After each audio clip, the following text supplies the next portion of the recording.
Google's new quantum computing chip, Willow. It's making some pretty mind-blowing claims. Definitely not just hype. What Google's saying is Willow can solve a complex problem in 5 minutes. And get this, it's a problem that would take the world's fastest supercomputer. We're talking frontier, 10 septillion years. Yeah, I tried to wrap my head around that number. It basically means Frontier would be working until the end of the universe. And still no answer. So is this it for supercomputers? Not so fast. Quantum computers like those using the Willow chip. They're incredible at certain tasks, sure, but they won't replace traditional computers for everything. Professor Alan Woodward at Surrey University had a good analogy. He said it's like apples and oranges. Okay, I see what you mean. But how does this Willow chip, this quantum computer, actually work? All right, let's start with the basics. Imagine a regular computer bit like a light switch. It's either on or off, 1 or 0. Now, a qubit, the building block of a quantum computer. It's more like a dimmer switch. It can be on, off, or somewhere in between. That's because of how quantum mechanics works. So instead of ones and zeros, it's like a whole spectrum of possibilities. You got it. That in-between state is called superposition, and that's just the beginning. Qubits can be linked too, in a way that lets them affect each other instantly, no matter how far apart. It's called entanglement, and it's a key part of quantum computing power. Okay, I think I'm starting to get that. But the real question is, how does this impact my life? What can Willow actually do? The possibilities are huge, and some are closer to reality than others. Faster drug discovery is a big one. Designing new drugs is a really slow process, lots of trial and error. Quantum computers could simulate complex molecules really precisely, and maybe lead to breakthroughs in treating diseases, like cancer or Alzheimer's. Wow, that would be incredible. What else? This really does feel like the future. The list goes on. More efficient batteries for things like electric cars and storing renewable energy. Safer and more powerful nuclear fusion reactors. That could change everything for clean energy. Wait, safer and more powerful nuclear fusion? Yeah. I thought we were decades away from even getting them to work. We are. But that's the point. Quantum computers could help us model the processes inside and maybe overcome some of the biggest challenges. I'll be cautiously optimistic about that. But all this power does sound a little scary. Is there a dark side too? What's to stop someone from using this to break encryption and steal data? That's a concern a lot of people have. Quantum computers could be used to break some of the encryption we use today. In fact, Apple's already working on making iMessage quantum-proof. So should we be worried about, let's say, our embarrassing selfies being stolen? Not an immediate threat, but something to think about. There are still some big hurdles before quantum hackers run wild. Like what? I've heard error correction's a big one. It's like this. Qubits are really sensitive. The slightest change can throw them off and cause errors, like temperature or electromagnetic fields. And the more qubits you have, the harder it is to keep them all working right. It's been a big roadblock. And that's where Google's Willow chip comes in, right? They've made progress with error correction, haven't they? They have. What's remarkable is that Google decreased the error rate, even with more qubits. Imagine an airplane with multiple engines. The more you add, the more reliable and powerful it becomes. So a real quantum leap forward. Pun intended, of course. It's definitely a big step. Maybe they're onto something big. But it's important to remember, Willow is still mostly experimental, a commercially viable quantum computer that can solve real problems. It's still years away, maybe even a decade or more. So no need to ditch our laptops just yet. But things seem to be moving faster than I thought. And it's not just Google, right? Are other researchers or companies in this quantum race? Definitely. It's a global effort. Researchers at Oxford and Osaka universities, they're working on a different type of qubit called a trapped ion qubit, and they've been getting impressive results with low error rates. So it's not just about getting there first. It's about finding the best, most reliable way to build these things. Exactly. The field is still developing, lots of different approaches being tried. That's what makes it so exciting. Yeah, it's a fascinating race. With high stakes, this technology could completely change the world. Let's talk about that then. We've talked about some potential uses, Yeah. but I want to dig deeper. Where do you see quantum computing having the most immediate impact? Medicine is definitely ready for change. Developing new drugs is so slow and expensive. It takes years of research and trials before a new treatment is ready. And you're saying quantum computers could speed that up? A lot. Imagine simulating how molecules interact with super high precision. Scientists could design and test drugs virtually and find promising candidates much faster. So instead of years in the lab, we could be testing potential cures in weeks or days. It's not quite that simple, but it's possible. Quantum computers could help us understand how diseases work, at a really basic level. That could lead to better treatments.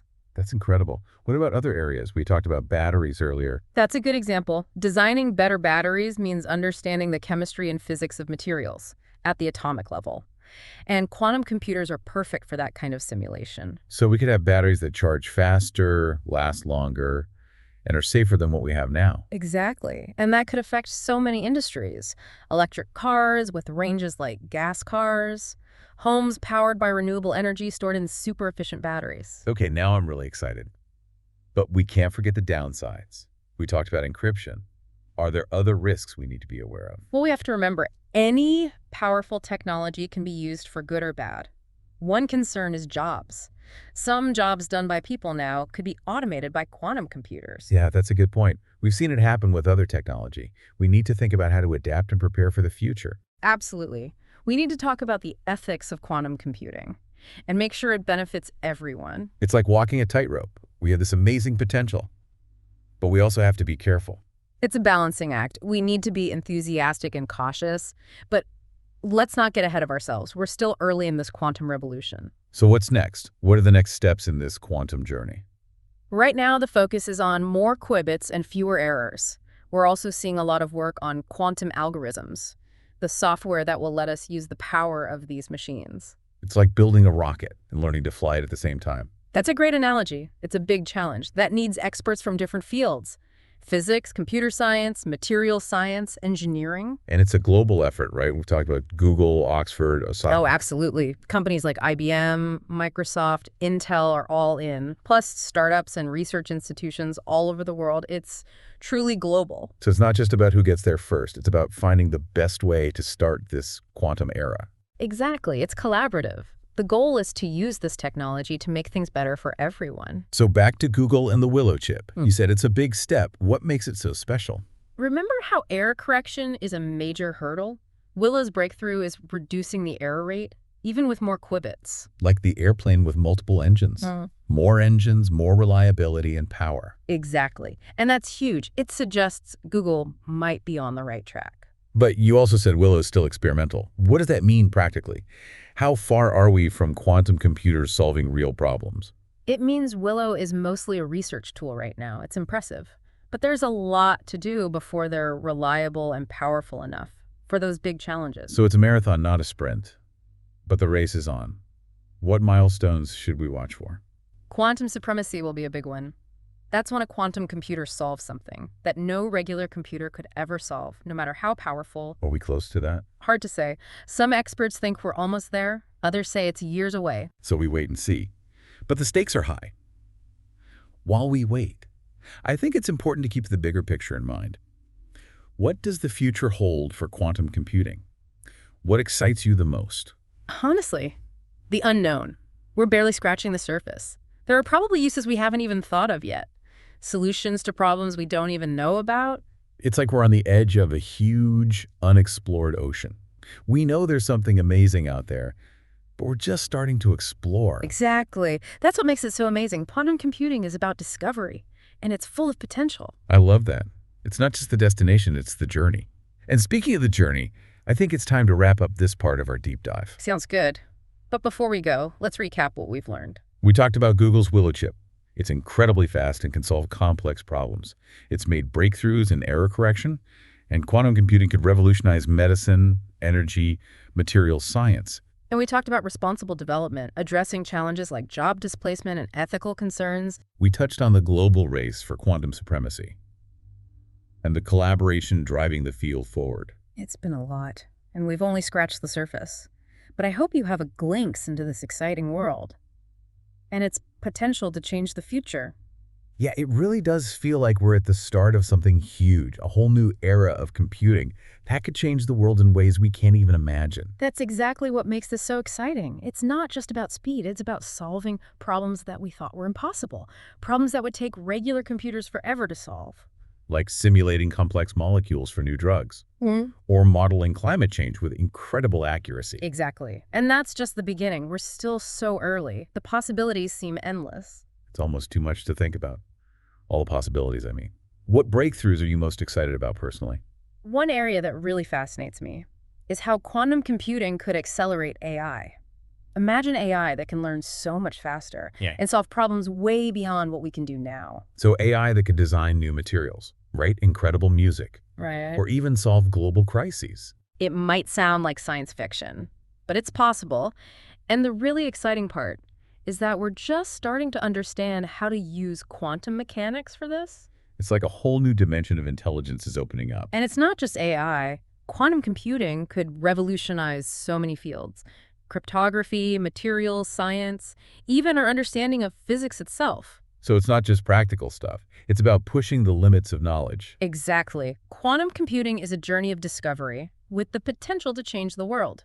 And as we start this journey, we have to remember it's not just about the technology. It's about how we use it.